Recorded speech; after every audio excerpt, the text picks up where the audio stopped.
देखिए सर, शुरुआत करना पड़ेगा। अभी जो है तो हमको जो है तो समाज के जो घटक को आगे आना पड़ेगा।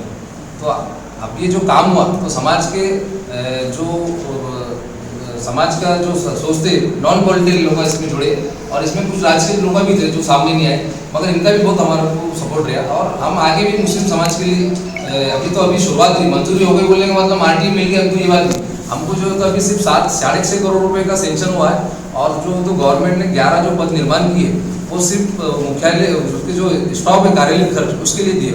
अभी हमको जो है तो मार्टी के लिए जो संशोधन होगा कि हमारे कितने बच्चों को पीएचडी में पैसे मिलेंगे, कितने बच्चे यूपीएससी में हमारे जाएंगे, कितने बच्चों को एमपीएससी में हम आगे बढ़ाएंगे।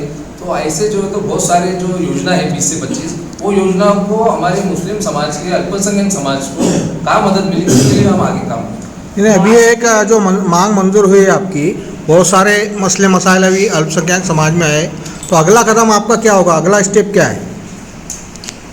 अगला स्टेप सर देखो, अल्पसंख्यक समाज के लिए जो मार्टी बहुत बड़ी जो तो ऊर्जा का काम करेगी। अगर गवर्नमेंट ने और हमारे समाज के लोगों ने मार्टी को अगर समझ लिया, तो मुझे नहीं लगता कि हमारा जो मुस्लिम समाज है मुख्य धारा में लाने के लिए उसको कुछ अड़चन आएगी। तो ज़रूर जो है तो पार्टी के लिए मुस्लिम समाज आगे। ये 2 से 3 महीने में भी चुनाव है, कहीं इसका फायदा उठाने के लिए तो ये फैसला नहीं लिया गया, ऐसा लगता है कि आपको? नाही, मला सांगा, निवडणुकीच्या तोंडावर त्यांनी घोषणा केली, पहिलं तर त्यांनी नाहीच म्हटले होते.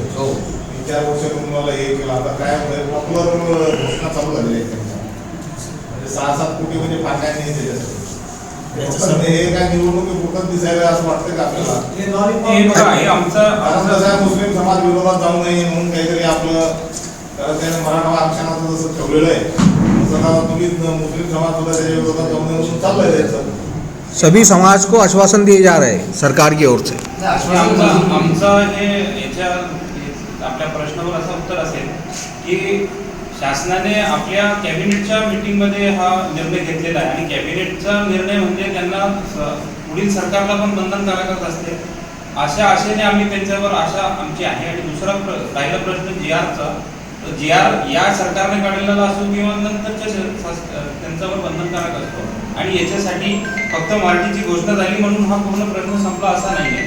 कारण हे फक्त स्टेशनरी अमाऊंट आपण ज्याला म्हणतो, हा स्टेशनरी अमाऊंट निधी सँक्शन झालेला आहे, आणि ते पदं जे त्यांनी सँक्शन केलेले आहेत या पदांसाठी सुद्धा, आणि याच्यानंतरचे म्हणजे रिसर्चसाठी लागणारे आणि फेलोशिपसाठी लागणारा खर्च आणि इतर जे स्कॉलरशिप्स आहेत त्याच्यासाठी जे खर्च निधीचे लागणार आहे, त्याच्यासाठी वेगळा एक लढा आम्ही उभारणार आहे, आणि त्याच्यासाठी आमचा प्रयत्न सुरूच राहणार. तुमचं आता मुस्लिम आरक्षण 5% त्याला केंद्रीय म्हणजे तुमच्या मंत्रिमंडळाने पण मंजुरी दिली, सुप्रीम कोर्टाने सुद्धा मान्य केलं, त्याची अंमलबजावणी होत नाही.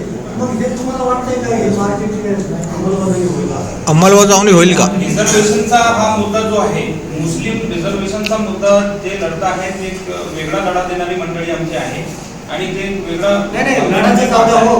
लढाचं जाऊ सुप्रीम कोर्टाने मान्य केलं, त्याची प्रत्यक्षात अंमलबजावणी नाही. मग हा तुम्हाला वाटतंय का हे म्हणजे याची अंमलबजावणी होईल असं वाटतं? हे बघा, आशा करणे आणि अपेक्षा करणे याच्यापेक्षा आम्ही आमच्या लढ्यावर आमचा विश्वास आहे, आणि आम्ही संविधानिक लढा देतो आहे.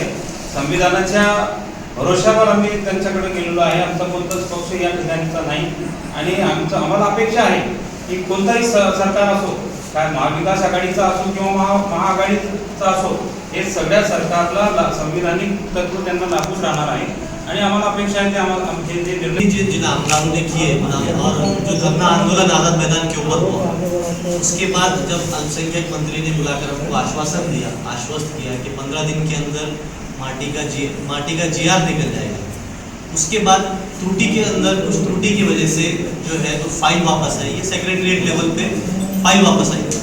उसके बाद एक हम लोगों के अंदर डिसअपॉइंटमेंट था, क्योंकि लोगों ने जो हमको एक आलोचना किए थे कि भाई आप जो काम कर रहे हो, ये सरकार वो मुद्दा पास नहीं करेगी, ये सरकार की मेंटालिटी वो नहीं है, ये सरकार का कहीं ना कहीं पार्शियल है।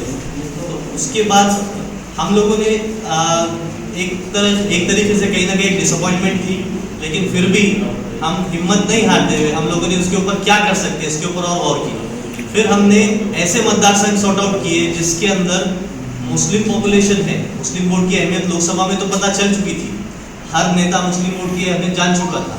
तो उसके बाद हमने भाजप शिंदे गट और राष्ट्रवादी अजित पवार गट वहाँ के ऐसे आमदार जिनके लिए मुस्लिम वोट जरूरी है जीत के आने के लिए और जिनके मुस्लिम अल्पसंख्यक कार्यकर्ता हैं, तो हमने उनको अप्रोच किए और वहाँ से उनके मतदार संघ से जब प्रेशर डेवलप हुआ और एक बदनामी होने लगी सरकार की कि ये सरकार नहीं करेगी, और फिर उन नेताओं ने जब सिफारिश पत्र हमको दिया, जैसे राष्ट्रवादी कांग्रेस से अगर हम लेंगे तो धनंजय मुंडे है, छगन भुजबल है, उसके बाद में संजय मनसोड़े साहब है और आदिति तटकरे मैडम है, हसन मुशर्रफ साहब है। ये लोगों ने हमको सिफारिश पत्र दिया और ना के सिर्फ सिफारिश पत्र दिया मुख्यमंत्री, दोनों उप मुख्यमंत्री के नाम से, बल्कि कैबिनेट में भी ये लोगों ने हमारी बात मानी। और इसके अलावा जो दोनों शिंदे गट हो और राष्ट्रवादी गट हो, उसके अल्पसंख्यक विभाग जो है उसके अंदर उसके अध्यक्ष और कार्याध्यक्ष राष्ट्रवादी के जैसे इदरीस नाइकवाड़े साहब, इलियास नाइकवाड़े साहब और वसीम बुरहान साहब, इन्होंने हमसे पूछा कि क्या इश्यूज है, क्यों बदनामी हो रही है, क्या इश्यूज है। हमने जब उनको इश्यूज उनके सामने रखे तो वो उन्होंने दादा के पास जाके डेलीगेशन ले जाकर वो इशू को मांडा।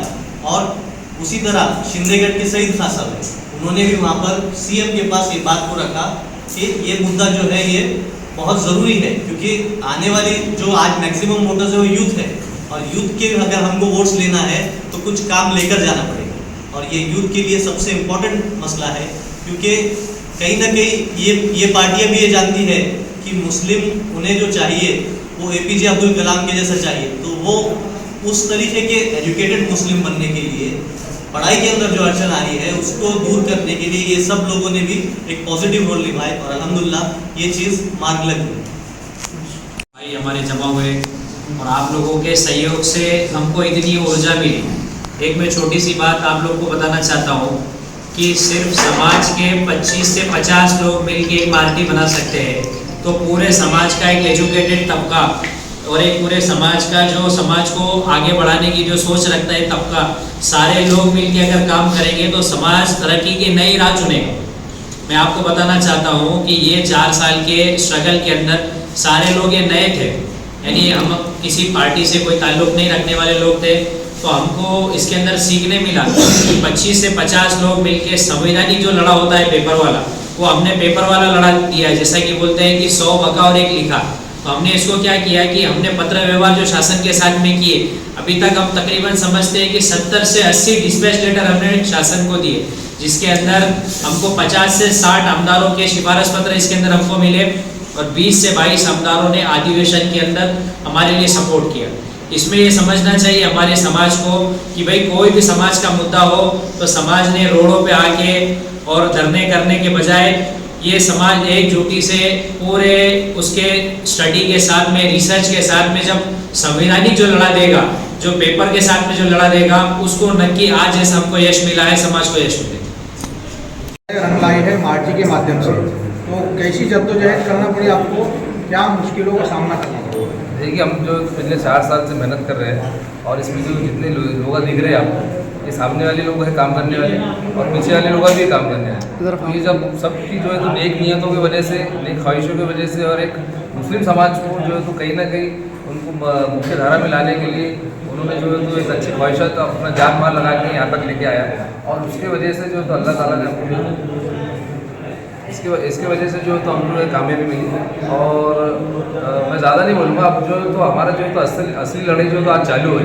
आज तो गवर्नमेंट ने हमको मंजूरी दी, मगर ज़्यादा से ज़्यादा बजट मुस्लिम समाज के हर बच्चों को कैसा पहुँचाया जाए, इसके लिए हम कोशिश करेंगे। और जो मुख्यालय है यहाँ पे जो तो अब्दुल सत्तार साहब ने जो तो हज हाउस में इसका जो तो ऐलान किया था कि इसका मुख्यालय औरंगाबाद में रहेगा। तो हम चाहते हैं कि जैसा आपने अभी जो है तो आयुक्त ने इस पार्टी के साथी के लिए जो है तो पिछले साल 90 करोड़ रुपये पुणे में मुख्यालय के लिए खर्चा किया, तो इसी तरह एक छोटा मोटा जो है तो मुस्लिम समाज के, अल्पसंख्यक समाज के लिए 50 करोड़ रुपये का निधि देके एक अच्छा मुख्यालय बनाए। फिर उसके बाद पार्टी के लिए जो तो जितना बजट आप दूसरे संस्था को दे रहे हैं परसेंटेज के हिसाब से, उस तरह से मुस्लिम समाज को भी इसका इसकी अमलबजावनी कब से होने वाली है? सर देखिए, अभी अमलबजावनी तो अभी तो अगले महीने में आचार संहिता लगने वाली है। तो इसके हम जो भी अभी 50 दिन 40 दिन जो बचे हैं, तो इसमें हम पूरी कोशिश करेंगे कि गवर्नमेंट ने जो है तो इसका संशोधन करके ज़्यादा से ज़्यादा बच्चों को जो है उसका कैसा फ़ायदा होगा और उसका एक बजट बना के जो है तो उसका जिया करना चाहिए, इसके हम खुश थे। कौन कौन सी पार्टियों ने आपका साथ दिया है इसमें? हमें जो है तो सभी पार्टियों का साथ मिला, ऐसा कोई नहीं कि जब समाज का अच्छा अगर काम रहता है तो इसमें पॉलिटिक्स नहीं थी। हर समाज के राष्ट्रवादी कांग्रेस हो गया, दोनों राष्ट्रवादी कांग्रेस है, फिर बाद में आप समाजवादी पार्टी हो गई, दोनों शिवसेना है, जितने भी पार्टीज है ये सब- एमआईएम ने साथ ही नहीं किया? नहीं, एमआईएम ने भी हमारे धरने में शारीरिक नलबंदी भी साथ में थे, और हंडा जलील साहब ने भी जो उसका पत्र दिया था। ऐसा नहीं, मैं सबका नाम ले रहा हूँ, इसलिए मैं क्या बोला, मैंने ऐसा बोला नहीं पार्टी का, सभी पार्टियों ने इसमें साथ दिए और सबके भाजपा के भी आमदार यहाँ तक के आखिरी में जो है तो हमें जो हमारे नबील भाई ने कोशिश की तो 4 आमदारों ने बीजेपी के हमको दिए थे। तो अच्छा अगर काम है, अच्छा अगर प्रेजेंटेशन है आपका और डिमांड अच्छी रही तो आपको हर आदमी आपको साथ देगा। आखिर में तो गिरीश महाजन साहब, सबसे पहले तो मैं जितने हमारे आमदार, खासदार, एमपी, मिनिस्टर्स ने जो हमारा साथ दिया उनका शुक्रिया अदा करना चाहता हूँ कि ये लोगों के सहकार्य के बिना, पूरे आवाम के सहकार्य के बिना ये करना बहुत मुश्किल था। कि इसमें सबसे पहले हमारे मिनिस्टर साहब जो थे अब्दुल सत्तार साहब, ये बहुत सकारात्मक थे। इन्होंने हर मीटिंग के अंदर आपको आश्वासन दिया कि ये मुद्दा मेरे को करना ही है कि जो एजुकेशन के काम के लिए बच्चों के इतना बेनिफिशियल जो चीज़ है, बोले मैं मेरी सरकार में इसको करूँगा। उसके बाद में जो क्रीड़ा मंत्री है, युवा को कल्याण के बनसोड़े साहब, उन्होंने भी हमारा बहुत सहकार्य किया। अमीन पटेल साहब और रईस शेख साहब, अबू आजमी साहब, राजू नवगरे साहब, विजय वडेट्टीवार साहब, वजाद मिर्ज़ा साहब, नाना पटोले साहब, भाई जगताप साहब, ये तमाम एमएलए ने, कैलाश पाटिल साहब हो गए हमारे, और दूसरे भी दीगर जो भी एमएलए एमएलसी है, और बाबा जानी दुरानी साहब हो गए, इन्होंने भी हमारा बहुत सहकार्य किया। और जो लोग जैसा कि हाउस में नहीं आ सके, इद्रीस नायकवाड़ी साहब हो गए और बुरहान साहब हो गए हमारे, और सईद खान साहब हो गए, ये लोगों ने पत्र व्यवहार करके अपने पक्ष के जो उच्च स्तरीय है, तो मुख्यमंत्री, उप मुख्यमंत्री, इनके सामने मांगनी को रखा। इन सारों की मेहनत और कोशिश की वजह से आज ये हमको ये जो यश मिला है, इसका हम जो शेरा है ये सारे लोगों को देते हैं।